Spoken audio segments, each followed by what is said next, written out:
Assalamualaikum warahmatullahi wabarakatuh. Salam, Namo Buddhaya, Om Swastiastu, salam kebajikan. Tabi pun. Halo semua, kembali kita bersama saya Kak Yo dalam pembelajaran pendidikan Pancasila hari ini. Pernahkah kalian bertanya, mengapa kita harus menghargai perbedaan? Mari kita cari jawabannya bersama. Nah teman-teman, kali ini kita belajar tentang pendidikan Pancasila. Tujuan pembelajaran yang pertama, peserta didik dapat berkarakter nalar, kritis untuk menganalisis perubahan Undang-Undang Dasar Negara Republik Indonesia tahun 1945. Yang kedua, peserta didik dapat mempraktikkan sikap demokratis berdasarkan Undang-Undang Dasar Negara Republik Indonesia tahun 1945 dengan sangat kreatif. Negara Kesatuan Republik Indonesia adalah negara yang sangat besar, dari Sabang sampai Merauke, memiliki peluang sejajar dengan negara besar lainnya. Dapat terwujudkan atau mewujudkan cita-cita nasional dengan pentingnya kekayaan sumber daya alam dan sumber daya manusia yang sangat luar biasa. Sebenarnya Indonesia bisa menjadi negara yang makmur dan besar, juga sejahtera sesuai dengan tujuan negara Indonesia yang terdapat dalam alinea pembukaan Undang-Undang Dasar tahun 1945 alinea keempat. Nah, negara Indonesia adalah negara yang sangat strategis. Kenapa? Negara kepulauan yang terdiri dari 17.504 pulau dengan penduduk hampir 270 juta jiwa, dengan sumber daya alam dari Sabang sampai Merauke yang sangat melimpah, dengan multi etnis 740 suku, dengan bahasa 583 bahasa, banyak sekali bahasa. Ada 38 provinsi, 508 kabupaten kota, 79.075 desa atau kelurahan. Nah, bagaimana dengan keberagaman agama, suku ini dan sumber daya alam ini menurut Undang-Undang Dasar Negara Republik Indonesia? Mari kita simak selanjutnya. Tujuan dan fungsi negara Republik Indonesia sesuai dengan pembukaan Undang-Undang Dasar tahun 1945, yaitu di alinea keempat. Yang pertama, bagaimana pemerintah Indonesia bisa mensejahterakan rakyatnya melalui susunan kedaulatan rakyat, ya, berdasarkan pada ketuhanan yang Maha Esa. Nah, ini tujuan negara Indonesia. Ada pembukaan, ada alinea pertama, alinea kedua, ketiga, dan keempat. Disitulah letak tujuan negara Indonesia, yaitu mencerdaskan kehidupan bangsa, memajukan kesejahteraan umum, melindungi segenap tumpah darah Indonesia sesuai dengan Pancasila. Dari sila pertama sampai sila kelima terdapat dalam preambul atau pembukaan. Maka mengubah pembukaan sama saja mengubah negara. Jadi pembukaan adalah vital dasar negara, berdirinya suatu negara. Undang-Undang Dasar tahun 1945 dalam arti sempit disebut dengan konstitusi. Nah, kedudukan konstitusi itu yang pertama sebagai konsensus bangsa. Konsensus adalah kesepakatan rakyat Indonesia. Yang kedua sebagai pedoman penyelenggaraan sistem kenegaraan. Yang ketiga sebagai sumber hukum dasar negara Indonesia. Dan yang keempat sebagai landasan untuk mewujudkan cita-cita nasional suatu bangsa. Yang kelima sebagai alat untuk membatasi kekuasaan. Dan yang keenam sebagai pengatur hak dan kewajiban negara dan warga negara. Nah teman-teman, sejarah Undang-Undang Dasar tahun 1945, setelah Undang-Undang Dasar disahkan melalui sidang PPKI yang pertama tanggal 18 Agustus tahun 1945, Undang-Undang Dasar 45 berlaku sampai tanggal 27 Desember tahun 1949. Kemudian berlaku Undang-Undang Dasar Republik Indonesia Serikat dari tanggal 27 Desember tahun 49 sampai 17 Agustus tahun 1950. Kemudian Undang-Undang Dasar Sementara Republik Indonesia tahun 1950 berlaku dari 17 Agustus tahun 50 sampai tanggal 5 Juli tahun 1959. Kemudian 5 Juli 59 melalui Dekret Presiden kembali lagi ke Undang-Undang Dasar tahun 1945. Itulah tonggak berlakunya Undang-Undang Dasar 45 melalui Dekret Presiden. Kemudian Undang-Undang Dasar Negara Republik Indonesia ini bersifat fleksibel, bukan rigid. Fleksibel bisa berubah dan bisa dirubah tanpa mengubah dasarnya, yang disebut dengan amandemen. Perubahan tersebut, Undang-Undang Dasar Negara Republik Indonesia sudah 4 kali diamandemen, yang saya singkat OANA, Oktober, Agustus, November, dan Desember. Amandemen yang pertama itu di tahun 1999, amandemen yang kedua di tahun 2000, dan amandemen yang ketiga di tahun 2001.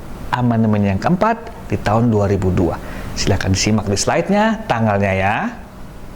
Undang-Undang Dasar tahun 1945 ada 3 nilai. Yang pertama, persamaan derajat, yang kedua, demokrasi, dan yang ketiga adalah ketaatan hukum. Apa itu persamaan derajat? Yang pertama, hak sipil. Hak sipil adalah hak untuk hidup, hak untuk berkeluarga, hak untuk diperlakukan sama dengan di hadapan hukum, bebas beragama, bebas dari kekerasan. Itu hak sipil sebagai warga negara, hak pribadi dan individu.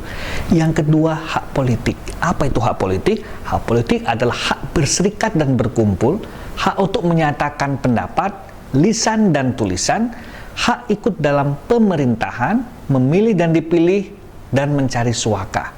Yang selanjutnya adalah hak ekonomi. Apa itu hak ekonomi? Hak ekonomi adalah hak untuk memiliki properti, jaminan sosial, perlindungan kerja, upah yang adil, juga partisipasi dalam bidang ekonomi untuk bekerja dan kehidupan yang layak. Dan ada hak sosial budaya. Hak sosial budaya adalah hak pelayanan sosial. Di Indonesia sudah ada BPJS. Kemudian kesehatan, pendidikan, kekayaan intelektual, tempat tinggal, dan rasa aman. Nah, hak asasi manusia ini ada di bab 10A, pasal 28A sampai dengan 28H tentang hak asasi manusia. Nah, teman-teman, yang kedua adalah demokrasi. Adalah proses membangun konsensus. Apa itu konsensus? Konsensus adalah kesepakatan. Demokrasi atau kedaulatan rakyat dimanifestasikan dalam pemilihan umum yang luber dan jurdil. Luber, langsung, umum, bebas dan rahasia. Jurdil, jujur dan adil sebagai pencerminan yang sah dari keinginan rakyat bahwa demokrasi akan menghasilkan kesejahteraan rakyat. Nah, bagaimana implementasi demokrasi? Yang pertama, kelembagaan negara. Ada MPR, DPRD, DPR RI, DPRD Provinsi, dan DPRD Kabupaten atau Kota. Yang kedua, otonomi daerah. Di Indonesia sudah banyak daerah-daerah yang diberikan otonomi atau kebebasan dalam mengelola alam dan sumber daya alamnya. Yang ketiga, kebebasan berserikat berkumpul, adanya partai politik. Yang keempat, sistem pengambilan keputusan. Di Indonesia, pengambilan keputusannya itu dengan musyawarah dan mufakat. Apabila tidak ada titik temu, bisa dilakukan dengan voting sesuai dengan pasal 37 Undang-Undang Dasar tahun 1945. Yang selanjutnya adalah kebebasan pers. Pers yang bebas tidak memihak sesuai dengan Undang-Undang Pers. Yang keenam, sistem pemilu atau pemilihan umum. Indonesia sudah pemilihan umum sejak tahun 2004, presiden langsung dipilih langsung oleh rakyatnya yang diwakilkan beberapa partai politik untuk mengusung dengan aturan-aturannya. Yang pemilihan yang berlangsung yang berkala 5 tahun sekali dan presiden hanya 2 kali periode. Ini pembatasan di dalam kekuasaan. Kebebasan demokrasi di Indonesia ada 3. Yang pertama, kebebasan sipil, yaitu bebas dari diskriminasi dan lain sebagainya. Yang kedua, hak politik, hak untuk memilih dan dipilih, dan banyak sekali. Yang ketiga, lembaga demokrasi, yaitu pemilu yang bebas dan adil, peradilan yang independen. Demokrasi itu mendesain arsitektur ketatanegaraan. Yang pertama, adanya partai politik. Partai politik inilah aspirasi dari rakyat. Dengan adanya partai politik ini, negara ditata dengan baik dengan beragam partai. Yang kedua, partai itu adalah aktor utama demokrasi, adanya perwakilan dan sebagai peserta pemilu. Karena calon legislatif itu diusung oleh partai politik, maka peran partai politik sangat besar di dalam ketatanegaraan. Yang ketiga, sistem pemerintahan merupakan kesepakatan elit politik yang ada di parlemen. Jadi legislatif yang terpilih inilah akan sepakat dengan beberapa legislatif untuk membuat kesepakatan atau yang disebut dengan konsensus. Yang keempat, menentukan konstelasi politik melalui lembaga perwakilan atau parlemen. Lembaga perwakilan di Indonesia itu ada MPR, ada DPR RI, ada DPRD provinsi, dan DPRD kabupaten kota. Tahukah teman-teman pertama kali pemilu di Indonesia itu diselenggarakan kapan? Nah, pertama kali pemilu di Indonesia di tahun 1955. Nah, pada waktu pemilu di tahun 1999 diikuti oleh 48 partai politik. Pada pemilu tahun 2004, pertama kalinya pemilihan umum, presiden dipilih langsung oleh rakyat, diikuti oleh 39 partai politik. Pemilu tahun 2009 diikuti oleh 38 partai politik nasional dan 6 partai politik lokal. Pemilu tahun 2014 diikuti oleh 12 partai politik nasional dan 4 partai politik lokal. Pemilu tahun 2019 diikuti oleh 14 partai politik. Dan pemilu tahun 2024 yang sudah berlangsung di bulan Februari tahun 2024 diikuti oleh 24 partai politik. Ini adalah peran aktif dari partai politik dari tahun 1955 sampai sekarang. Nah, di dalam demokrasi itu yang sangat berbahaya adalah transaksi politik uang. Satu, transaksi antar elit ekonomi. Siapa elit ekonomi? Antara pemilik uang dengan pasangan calon kepala daerah yang akan mengambil kebijakan atau keputusan politik pada masa pilkada atau pilpres. Yang kedua, transaksi antar pasangan calon kepala daerah dengan partai politik yang mempunyai hak untuk mencalonkan. Dan ini susah sekali. Ya, yang ketiga, transaksi antara pasangan calon dengan tim kampanye dengan petugas-petugas pilkada yang mempunyai wewenang untuk menghitung perolehan suara. Ini banyak terjadi. Maka adanya Panwaslu, panitia pengawas pemilu. Dan yang keempat, transaksi antara calon dan tim kampanye dengan masa pemilih atau yang disebut dengan pembelian suara, atau yang lebih viral lagi disebut dengan serangan fajar. Nah, transaksi money politik ini susah untuk ditemukan dan susah untuk dijadikan OTT, operasi tangkap tangan. Kenapa? Karena harus langsung orang yang bersangkutan. Biasanya mereka menggunakan orang ketiga. Jangan sampai ya uang bisa mengubah suaramu. Nah, dampak dari politik uang pada demokrasi atau yang lebih disebut dengan money politik, yang pertama, konsolidasi demokrasi tidak dicapai terhadap stabilitas politik. Dan yang ketiga, rekrutmen pemimpin. Nah, yang ketiga, nilai ketaatan hukum.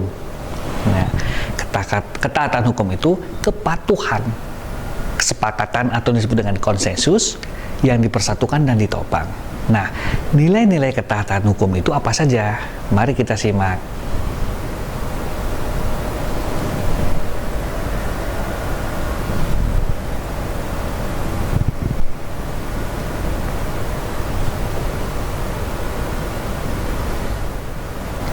Masalah penegakan hukum di Indonesia, yang pertama, lemahnya penegakan hukum. Contoh, transaksional di semua tingkat.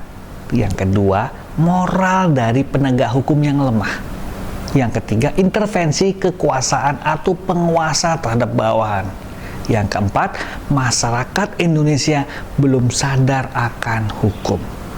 Yang kedua, kondisi ketaatan hukum, di mana masyarakat ada yang kurang menghormati hukum, kemudian wibawa aparat penegakan hukum yang rendah. Yang ketiga, kurang memberi rasa aman terhadap rakyatnya. Dan yang keempat, kepastian dan keadilan hukum belum sepenuhnya terwujud. Yang ketiga, dampak penegakan hukum, contohnya ketidakpercayaan terhadap pemerintah. Yang kedua, konflik dan kekerasan atau chaos. Yang ketiga, diskriminasi, hukum tajam ke bawah dan tumpul ke atas. Dan yang keempat, krisis keteladanan. Menurut Soekarno, negara republik adalah negara kita adalah milik seluruh rakyat dan tujuannya pun tidak boleh tidak, haruslah untuk keselamatan dan kesejahteraan rakyat. Nah teman-teman, sampai di sini dulu ya pembelajaran pendidikan Pancasila kita pada hari ini. Sampai jumpa di pembelajaran selanjutnya. Jangan lupa untuk selalu belajar dan berbuat baik. Wassalamualaikum warahmatullahi wabarakatuh.